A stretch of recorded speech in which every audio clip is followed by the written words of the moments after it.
Hello, everybody, and welcome to another episode of Cool Companies You Should Know, brought to you by Career Club. I'm Bob Goodwin, the founder of Career Club. If you're not familiar with us, you're welcome to check us out at career.club, where we're using proven sales methods and tools to help folks like you find careers that matter to you. So today we are really excited. The theme of Cool Companies You Should Know is companies that may not be name brands or household names yet, but have a ton of momentum and are growing like crazy. And today's guest is no exception. We've got Tom Coburn, who's the co-founder and CEO of Jebbit. So with that, let me go ahead and get you on screen, Tom. And welcome. How's it going? Thank you. I'm excited to be here. No, we're super excited to have you guys have such a great company, and we're really excited to introduce our audience to you guys, maybe update some people on some things that are going on if they already know you, and if they don't, like I said, we're just really excited to introduce them to you. So with that, a little bit of history. The way that we like to do these is would love to just get to know you just real quickly, a couple of icebreaker questions, born and raised, family, and where you went to school. Awesome. I was born and raised in a small town a little outside of Boston. It's called Hopkinton. It's where the Boston Marathon starts. For anyone out there who's run the marathon, you've been there. Nice. Grew up with my parents and two younger sisters and a couple of dogs. And I'm the oldest and ended up going out to Boston College. Did almost 4 years there, but I ended up starting Jebbit there and left a little bit early. Awesome. Good for you. Well, those tend to be very good success stories of people who didn't quite make it all the way through college because their thing took off. And I think yours is no exception. So, our friends over at the CPG guys, which is how we met, I think Peter was saying, well, Tom, you're a serial entrepreneur. And you're like, well, maybe yeah, maybe no. Do you mind telling that story real quick? Yeah, I mean, I guess it depends how you define it, but I started Jebbit my sophomore year at Boston College, and it was technically the fifth idea I tried to start. So I got there freshman year. I actually really didn't think I was going to be an entrepreneur. Our school had a business plan competition like most schools do now, where you can pitch an idea and win money.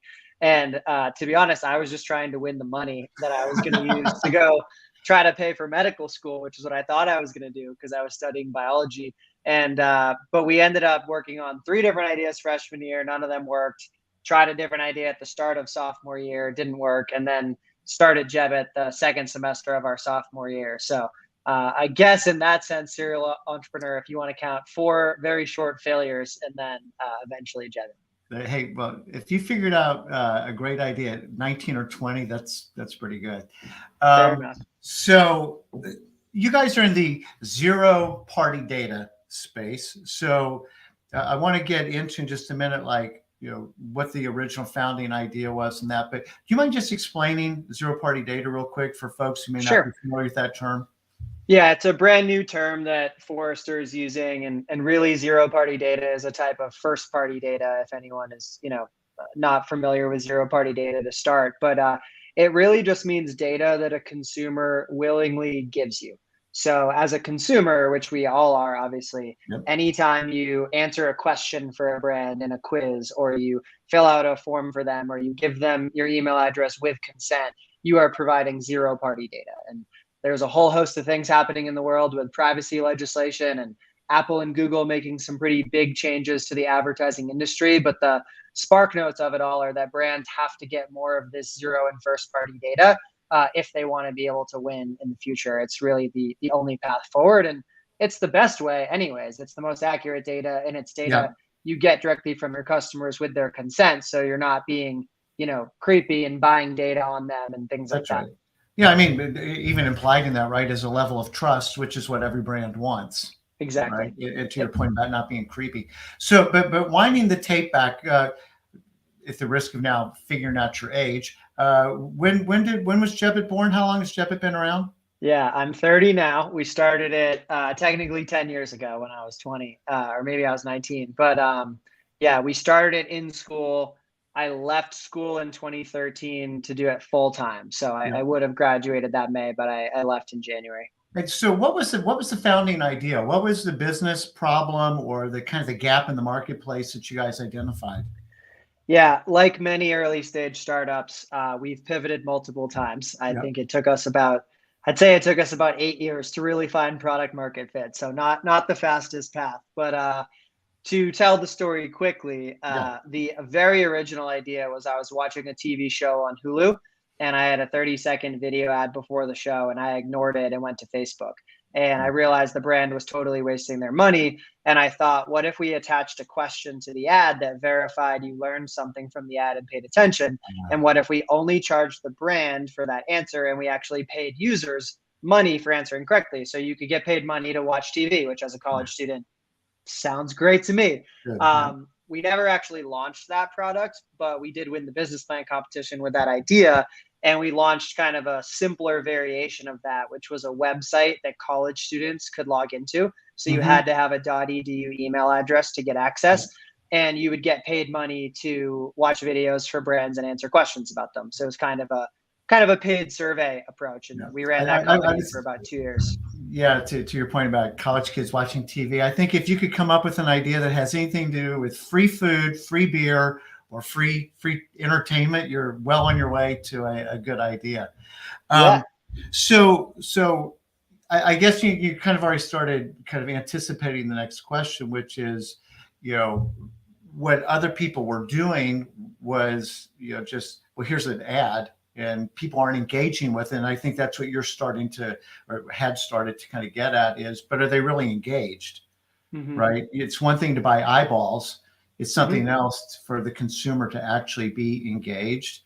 Totally. Maybe you could kind of catch us up to your point, and we'll skip a couple pivots along the way. But Yeah. as you think about the product market fit now and kind of its current iteration, could you describe that kind of quickly? Yeah, for sure. So I think I ran into some challenges with that first business we were trying to run. Primarily, I realized we were getting engagement for these brands, but we were paying the students money to be there. And Yeah. I think the blunt point is I was realizing these kids were just there to get their beer money and they didn't care what brands we served them. Yeah. And that felt really disingenuous to me. I didn't feel like we were really serving our brands well. And so Mm. after a couple pivots where we eventually landed and started to get some traction was just a platform that let brands build interactive experiences, mostly quizzes that could improve the shopping experience on their website. So let's say I love mountain biking and I land on a mountain biking website.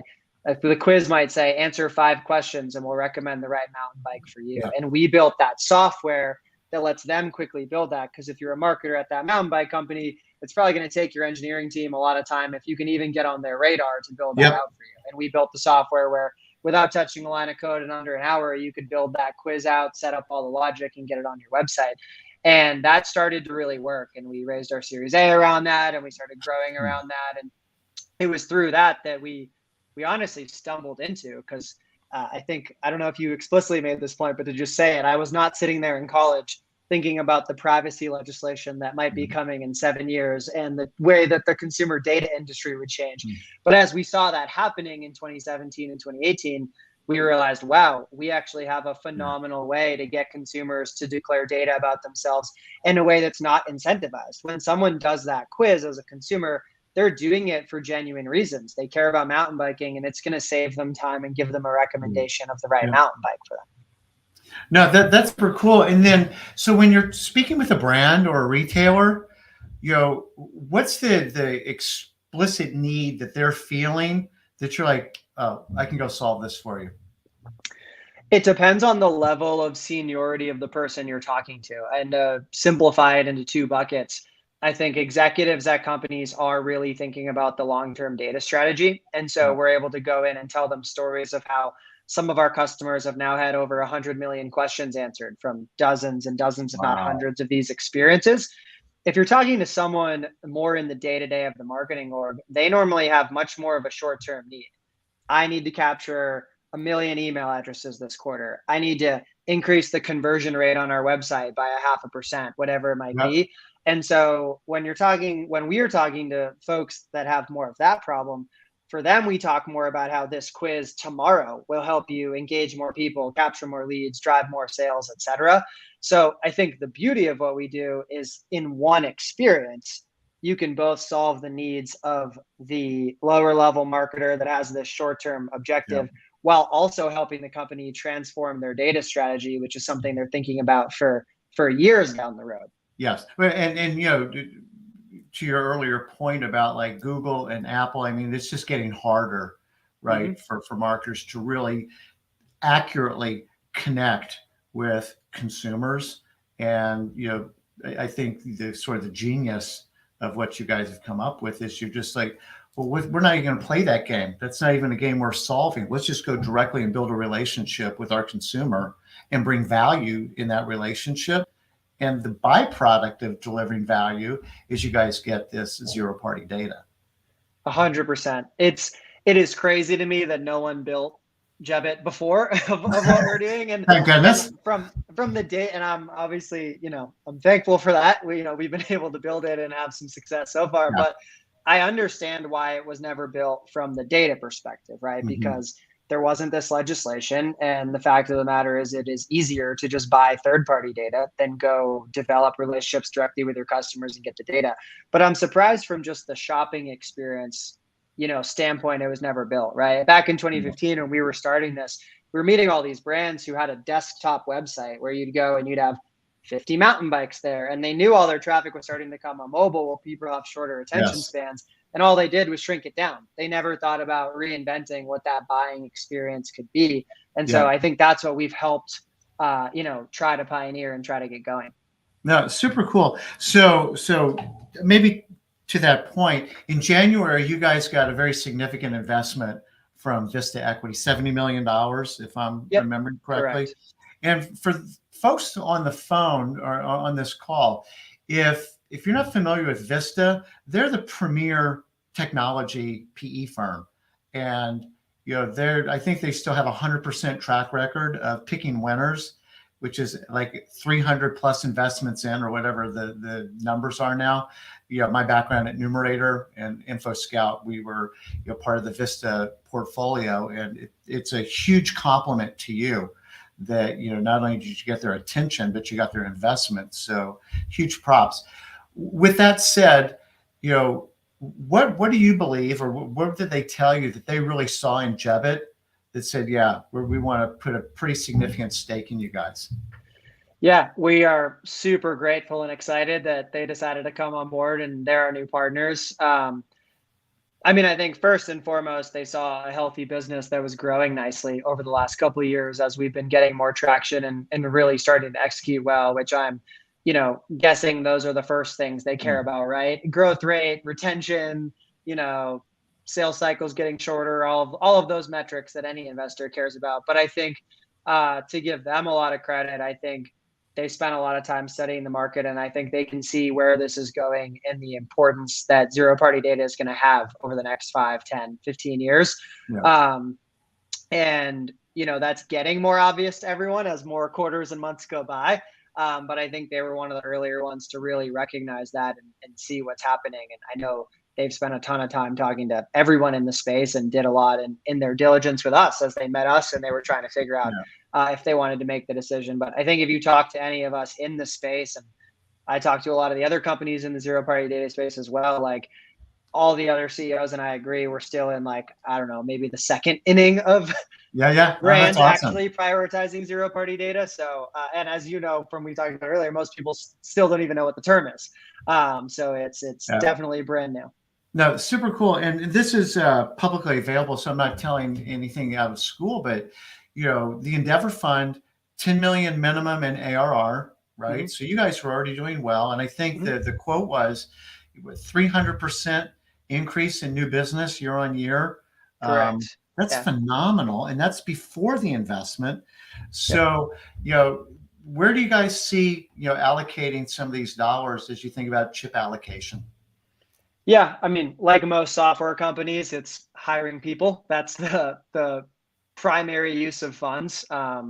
We're approaching 100 employees now, and we're going to be trying to double that and continue to grow over the next year.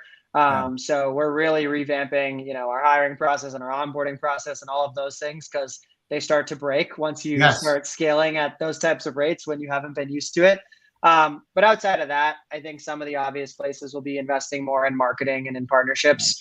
marketing related to what we were just saying about most people still don't know what zero party data is, and Yeah. partnerships in the sense that we are just the technology to build the experiences and capture the data.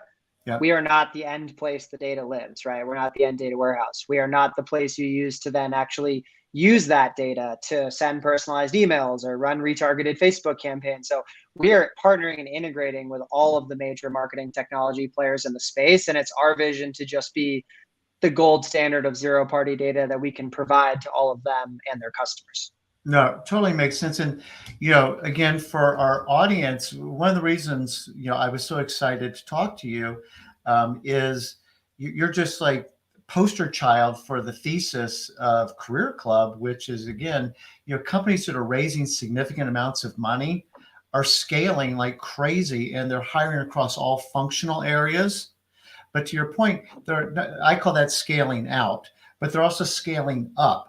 And so we need to continue to take the talent bar up, and we need people with different skills that maybe got us here to get us there, right? And yet they tend to be companies or in maybe categories we're not as familiar with. And so, I'm just so happy for you guys. But again, from an audience perspective, it's sort of proving another case of, see, like, here's these great companies just growing like crazy. You just need to get them on your radar. So maybe we could use that as a bit of a pivot. As you've kind of grown, maybe you could describe your leadership style, and then how's that evolved as you continue to get more experience? Yeah, I think I've always said since day one the two things I value most in anyone that's going to join the team are initiative and attitude. And I think the initiative stemmed from the standpoint of I had no actual skills like on paper to run this company, right? I was a bio major, didn't know how to code, didn't know how to read a financial statement, knew nothing about accounting, marketing, sales, all of these things. And so I remember being there in college and thinking, do I go learn any of these skills, right? Should I go teach myself to code so we can get this product built? Should I go teach myself the other areas? And as I started to go down any one path, it was like, okay, but that's only one of the things. If I teach myself how to code, what about all the rest of the business? And so I really made the commitment early on. I was just going to try to find great people and build a great culture. And I just had the belief, and you hear enough other CEOs talk about it and say culture is the number one thing. And I figured, okay, that's the thing I think I can do really well. And so the reason initiative was so important is I needed people that could actually figure it out and learn how do we build this product. Our first couple engineers were also college sophomores and juniors, and they had to go research how do we build this technology. And our first, my co-founder Michael that runs customer success now, like, he built that team from day one. We didn't have customer success, so he had to go take the initiative to meet customer success leaders in Boston and learn from them, etc. And then just attitude, because it's a startup and so many things go wrong, and they're going wrong every day, right? Despite the funding news and the growth and getting to do interviews like this, it's like your whole day is just solving problems and fixing bugs or helping a client with a problem or whatever it might be. And so I just had no patience for anyone who was going to like get down or point fingers or have a negative attitude. And I think I was really lucky with that core team we built, those first like 10 students at Boston College, 10 or 15 that we created. I think they all were really high in those two areas. And then that is what has kind of created the base and what we've looked for in everyone else. To kind of the second part of your question, obviously over the years, I actually have learned a lot of skills and I actually know this industry pretty well now. And so I think things have evolved for me knowing nothing about it to now, I can, help coach our reps or folks on our marketing team or whatever it might be on how we want to talk about the industry and how to, help a customer who wants to do zero party data but doesn't know how to get started, how to help them figure out what the easiest starting points are based on where they're at today and how sophisticated they are. So I think I still look for initiative and attitude in everyone we hire, but I just have a lot more confidence now that I know the industry and I know the problems of our customers, and I can help coach people a lot more now. Yeah. Well, and it's kind of the cool thing about creating a category is you get to help define some of those things, which is really cool. I just for people who are listening, you talked about like, dude, I'm a sophomore in college. What do I know about all this stuff? how'd you get over your fear or your anxiety and just like, well, you know what, I'm still going to go for it, even though on paper I don't know any of this stuff? Yeah. I kind of had this conversation with my parents when I was telling them I was going to drop out of school and go try to do this company that I had just raised a couple $100,000 for. Um, and I don't know. I think there's like a certain element that I think a lot of founders are just born with. But I remember consciously just thinking like, the worst case scenario is I go for it and we totally fail, and I'm completely okay with that. Like I don't, not okay with it in the sense that I know like what I'm you mean. competitive and I want to win, but okay with it in the sense of like I'm not going to beat myself up if I went for it and gave it my all and it just didn't work out. And so I Right. think I always felt like I was just proud to be going for it. And I skipped, you asked me to skip some of the pivots earlier. I Yeah. skipped some really hard years where we were failing miserably by every metric. And there was a long period of time where my founders and I think there was like a 9-month period where we had to stop paying ourselves salaries because we were like 12 employees and we were about to Yes. run out of money and we didn't want to lay anyone off. And like, it wasn't like this was all easy, smooth sailing, This big getting straight going. line, 45 Yeah, degrees. Come big, on. the 10-year overnight success. But yeah, but I think, yeah, I think I don't know if I naturally wasn't afraid of failure or if that was something I like coached myself on in my head. But Yeah. I remember always thinking like, you're going for it. So like, just be proud of the fact that you're going for it. Well, I love what you said too. What's my worst case? I'm 20 something years old and, I'll go back and finish my degree and go get a job. And I've got a bunch of experience that I can go market. Can we double click on attitude? Initiative to me, I think on its face, I understand enough of what you mean. Can you double click on attitude and what some of the kind of attitude attributes are that you look for in team members? Yeah, I think one of my favorite mantras is your attitude is fueled by gratitude, or at least a positive attitude is, I should say.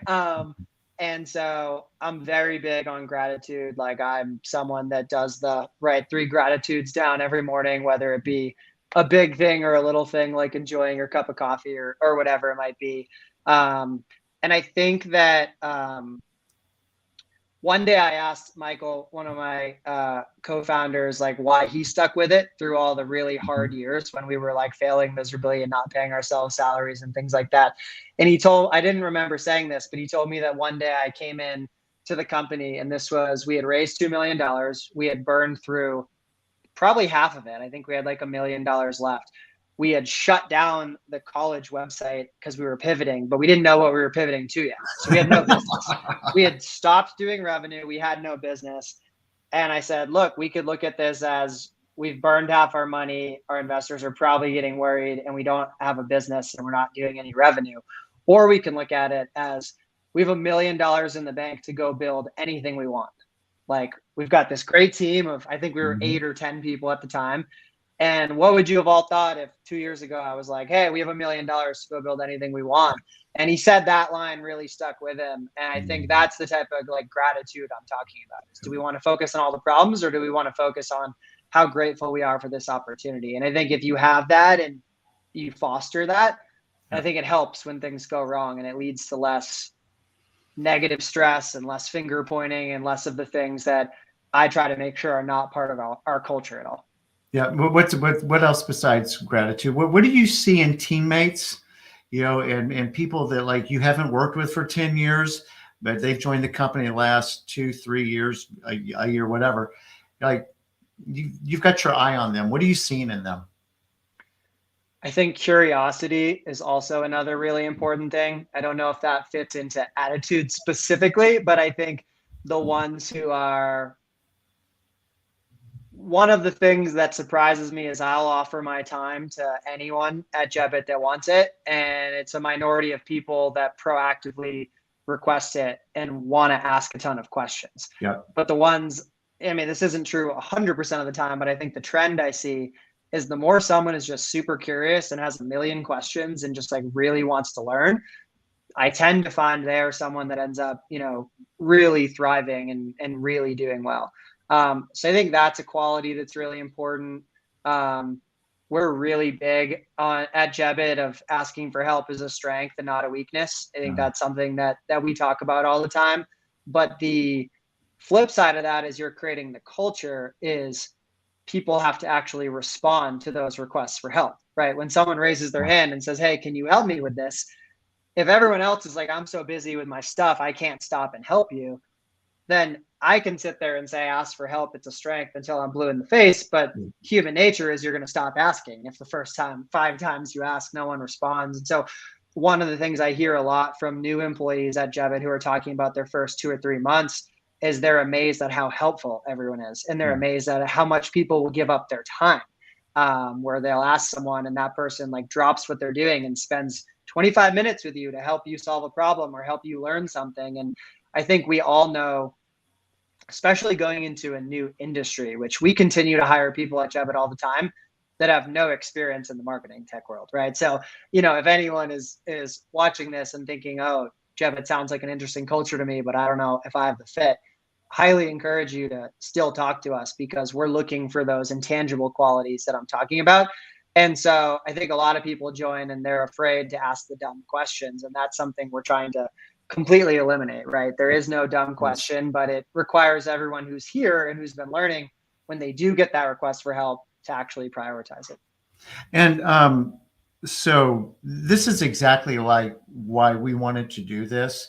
This whole series on cool companies, you're doing it right now, which is you're humanizing the company, right? You're not a press release. You're not just, some investment, but the kinds of things that you're talking about, I mean, like gratitude, right? And curiosity and initiative and helping other people. And like, you believe this. I mean, you're not like, you didn't have to go look down, like, what's the other thing we believe in? It's like, it's visceral and it's great. And I think that last point that you made, I'd really like to maybe we can pivot into some of the talent needs and stuff at this point, but it's such an important point in my view that you just made, which is, yes, hard skills, having some of the requisite technical skills are important, but sometimes people get so tangled up and you don't have industry experience, therefore you're disqualified. And in my view, that's a giant mistake because I think that they're walking away from so much of the potential talent that's out there. Is that a learned behavior for you, or just something that you've always kind of believed that's you don't have to be a marketing geek to be potentially a great fit at Jebbit?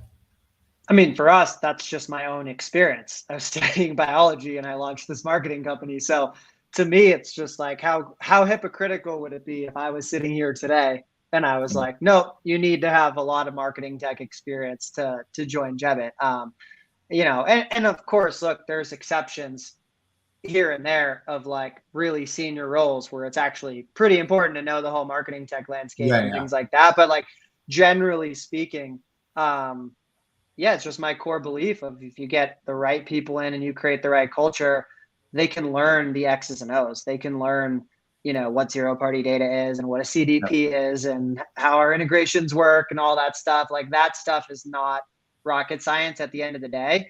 But getting the right culture and finding people that have the right, I think, intangible views on life and softer skills, I think that is much harder. Yeah, I'm very much in the camp. If I can't teach tall, I can't teach fast, right? I can teach how to be a tight end or a linebacker, right?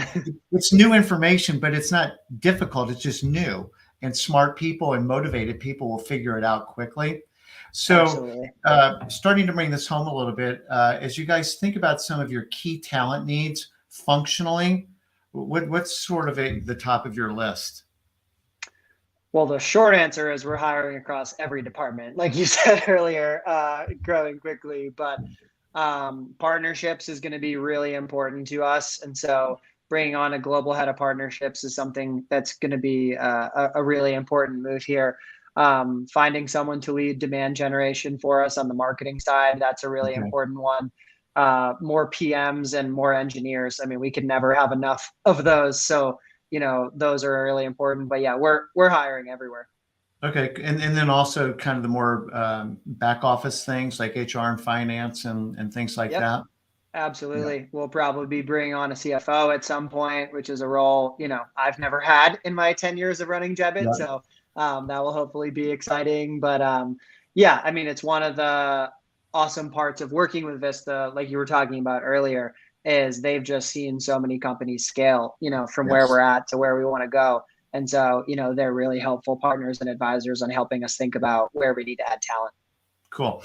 Is there anything that, because I've been guiding this conversation, is there anything that we haven't been talking about with sort of the Jebbit story, or things that you would say to a potential future employee?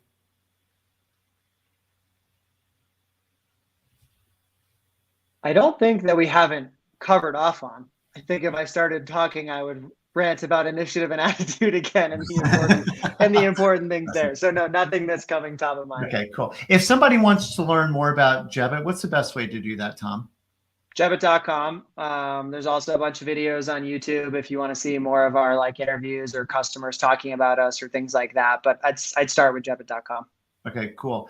This has been phenomenal. Like I said just a minute ago, the reason I love doing this is, the real flesh and blood, people that have real beliefs. I think one of the things the pandemic has definitely driven home for folks is that the company that they work at needs to align with their values. And the things and that's why I really like spending a lot of the time on what do you care about? What do you really value? What's important at Jebbit? So that people go, yes, that aligns with me, because I genuinely believe that's how you get the best out of people, because they're in water that feels good to them, right? Absolutely. Instead of trying to fight against something that's not natural. So this has been wonderful. I love what you had to share. Again, congratulations on the funding. As you said, though, that 10-year overnight success, and I love the humility of admitting hey, we were failing miserably. This wasn't going well. We keep figuring this thing out, but we figured it out. I always use the example. I start talking with my hands like a Rubik's Cube. You just got to keep playing with it, and it's never solved, right? You're always playing with it. So this has been wonderful. There you go. There's my Rubik's Cube. There you go. It's the number one. So I think I'm getting ready to beat myself on the next one with one that's out right now. But my most viewed post is talking about a Rubik's Cube, and that's awesome. Just keep playing with it and keep playing with it. It's not about solving it; it's about not giving up.